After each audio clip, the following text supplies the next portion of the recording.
الوداع آتا ہے نا تو اس وقت ایک نماز چل پڑتی ہے جو 2 رکعت نماز کر کے پڑھی جاتی ہے، اس کو کہتے ہیں قضاء عمری کے نام سے 2 رکعت کر کے پڑھی جاتی ہے۔ اس کی کوئی شرعی حیثیت نہیں ہے۔ اس کا یہ ہوتا ہے بھی کہ اگر کوئی بندہ جو ہے وہ 2 رکعت نماز نفل پڑھ لیتا ہے قضاء عمری پر، اور یہ تصور کرتا ہے کہ میری پچھلی جتنی نمازیں وہ ساری کی ساری قضا ہو گئی، نہیں، جو قضا ہے وہ ادا کرنی پڑے گی،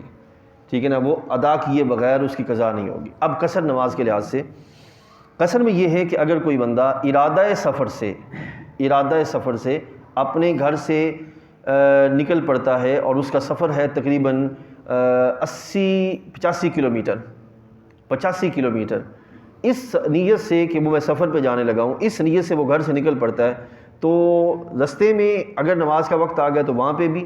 اور اگر وہاں پہنچ جاتا ہے اور اس کی یہ ہے کہ میں آج کل میں واپس چلا جاؤں گا، ٹھیک ہے، آج کل میں واپس چلا جاؤں گا، تو اس لحاظ سے وہ 2 دن گزرے، 3 گزرے، 4 دن گزرے، جتنے بھی گزرے، اس دورانیے میں وہ جہاں بھی نماز پڑھے گا وہ قصر نماز پڑھے گا۔ اب قصر کس میں ہے؟ قصر صرف فرض نمازوں میں ہے، سنت نوافل اس میں قصر نہیں ہے، ٹھیک ہے نا جی۔ اب یہ ہے کہ 2 پہلو ہیں کہ ایک یہ ہے کہ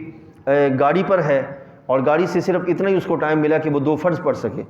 تو اب وہ صرف 2 فرض پڑھے گا۔ لیکن اگر وہ کہیں پہنچ گیا ہے تو اب اس کے پاس وقت ہے، تو وہاں پر جو ہے وہ فرض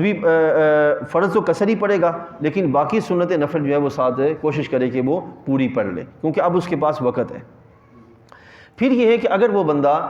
اکیلے نماز پڑھتا ہے تو قصر پڑے گا، لیکن اگر وہاں مقیم امام کے پیچھے نماز پڑھتا ہے تو پھر وہ پوری پڑے گا، پھر جو ہے وہ قصر نہیں پڑے گا، مقیم امام کے پیچھے جو وہ قصر پڑھنے کا پوری پڑھنے کا اہتمام کرے گا، ٹھیک ہے۔ ہاں، اگر کسی مقام پر جو مسافر ہے وہ امام بن جاتا ہے، بھئی وہاں پہ کوئی دوسرا بندہ نہیں ہے اور ہے یہ مسافر، اور ان کو کہہ دیا جاتا ہے کہ آپ نماز پڑھائیں، تو اب یہ جو نماز پڑھا رہے ہیں کہ پیچھے مقیم کھڑے ہیں اور یہ آگے مسافر ہیں، تو 2 چیزیں ہو سکتی ہیں، یا تو یہ کہ یہ وہاں پر مقیم ہونے کی نیت کر لیں، پہلی چیز یہ ہے کہ یہاں پر یہ مقیم ہونے کی نیت کر لیں۔ اب جب مقیم ہونے کی نیت کر لیں گے تو پھر تو وہ 4 ہی پڑھیں گے، مقیم والا معاملہ ہوگا۔ لیکن اگر مسافر ہی ہیں، ارادہ سفر ہی ہے، مسافر ہی ہیں، تو پھر یہ اعلان کریں گے کہ میں مسافر ہوں، میں 2 پڑھ کے بیٹھ جاؤں گا، اپنی مکمل کر لوں گا، آپ اپنی 4 مکمل کریے گا، ٹھیک ہے، تاکہ جو ہے وہ نماز میں شبہ بھی نہ پڑے رہیں اور یہ اپنی نماز جو ہے وہ مکمل کر لیں، ٹھیک ہے نا جناب۔ اور اس دورانیے میں یعنی کہ جانا اور آنا جب تک واپس نہیں آتا اس وقت تک، اور قصر جو ہے وہ صرف یعنی کہ ظہر، عصر اور عشاء، چونکہ اس کے 4 فرض ہیں تو چاروں میں 2 رکھ کر کے پڑھیں گے، 3 ویسے 3 ہوتے ہیں اور 2 فجر کے 2 ہیں، تو اس لحاظ سے ان کو اسی طرح جو ہے وہ رکھا جائے گا، صحیح جی۔ اگر قصر نماز قضا ہو گئی ہے، یعنی کہ آپ سفر میں تھے کہ ظہر کا وقت گزر گیا، نماز نہیں پڑھ سکے، تو قصر تھی، وہ وقت گزر گیا، تو قصر جو نماز ہوئی قضا، اس کی قصر ہی قضا ہوگی، اس کی قضا بھی قصر ہی ہوگی، اس کی پوری قضا نہیں ہوگی، ٹھیک ہے۔ مثال کے طور پر آپ عشاء کے وقت سے اس علاقے سے نکلے اور ابھی عشاء کا وقت باقی تھا کہ آپ اپنے علاقے میں پہنچ گئے، اب آپ جو ہے وہ اگر بالفرض نماز نہیں پڑھ سکے کہ فجر کا وقت شروع ہو گیا، تو آپ چونکہ اس وقت میں اپنے علاقے میں آ گئے تھے، اس واسطے آپ جو ہے وہ پوری پڑھیں گے،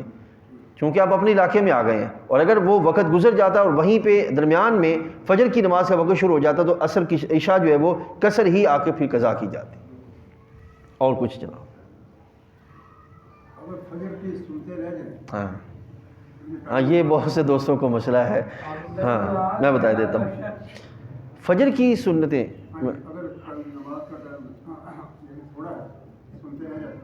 ہاں عزیز دوستو یاد رکھیے گا، فجر کی جو سنتیں ہیں نا، اول تو یہ ہے کہ یہ واجب کے قریب تر ہیں، امام کے سلام پھیرنے سے پہلے سنتیں پڑھ کے امام کے ساتھ شامل ہو جائیں، ٹھیک ہے۔ اور یہ بھی یاد رکھیے گا، جس حال میں نماز فرض پڑھی جا رہی ہے اس حال میں سنتیں نہیں پڑھیں گے، جس حال میں فرض نماز پڑھی جا رہی ہے اس حال میں سنتیں نہیں پڑھیں گے، سنتیں بعد وہ آخری جو صف ہے اس پہ پڑھیں گے،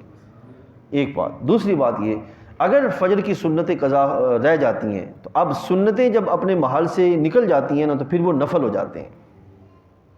ٹھیک ہے۔ تو جو نفل ہیں فجر کی اذان سے جماعت تک، اور فجر کے طلوع ہونے سے لے کر فجر کے سورج جو ہے وہ سورج نکلنے تک، یہ جو دورانیہ ہیں، اس سارے دورانیہ کے اندر جو ہے وہ نفل نہیں پڑھے جا سکتے، ٹھیک ہے، ہاں یہ یاد رکھیے قضا پڑھی جا سکتی ہے، قضا نماز، ٹھیک ہے نا، یعنی کہ مثال کے طور پہ ایک بندے کی رات کے وتر رہ گئے ہیں، وہ قضا ہو گئے، تو وتر جو ہے وہ سنتیں پڑھنے سے پہلے وتر پڑھ سکتا ہے، ٹھیک ہے نا جی۔ لیکن اگر سنتیں رہ جاتی ہیں تو سنتیں جو ہے وہ پھر وہ کب پڑھے گا؟ وہ سورج نکلنے کے بعد پڑھے گا،